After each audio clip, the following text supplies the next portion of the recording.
Hi అండి అందరికీ. Pre pleating చేసిన శారీ ఎలా కట్టుకోవాలి అనే డౌట్ అయితే కొంతమందికి ఉంది. అందుకని ఈ వీడియోలో చెప్తున్నాను. వీడియో అయితే చూసేయండి, మీకు అర్థమవుతుంది. ఫస్ట్ అయితే సెంటర్ ప్లీట్స్ అనేది చూసుకుని ఆ తర్వాత టక్కిన్ అనేది చేసుకోవాలండి. సో ముందే మనం శారీ కట్టుకుంటే టక్కిన్ చేసుకోకూడదు. సెంటర్ ప్లీట్స్ అయితే ఎక్కడికి వచ్చినాయో ఫస్ట్ పెట్టుకుని ఆ తర్వాత మనం కట్టు చెంగు అనేది దోపుకోవాలి లోపలికి. అయితే నేను ఎక్కడుంటాను ఏంటి అని అడుగుతున్నారు. నేనైతే హైదరాబాద్లో బాలాజీ నగర్లో ఉంటాను.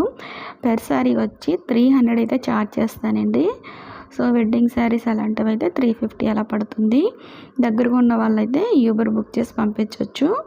లేదు అనుకుంటే మీరు దూరంగా ఉన్న వాళ్ళైతే కొరియర్ ద్వారా పంపించవచ్చు. సో మీకైతే ఇలాంటి సర్వీస్ కావాలి అనుకుంటే మరి లేట్ చేయడం ఎందుకు, నాకు డిఎం చేసేయండి. మీకు కూడా ఈ వీడియో నచ్చితే తప్పకుండా లైక్ చేయండి. ఈ వీడియో మీకు యూజ్ అవుతే సేవ్ చేసుకోండి. మరికొందరికి యూజ్ అవుతుంది అనుకుంటే షేర్ చేయండి. సో వీడియో అయితే స్కిప్ చేయకుండా చూడండి, క్లియర్గా మీకు అర్థమవుతుంది.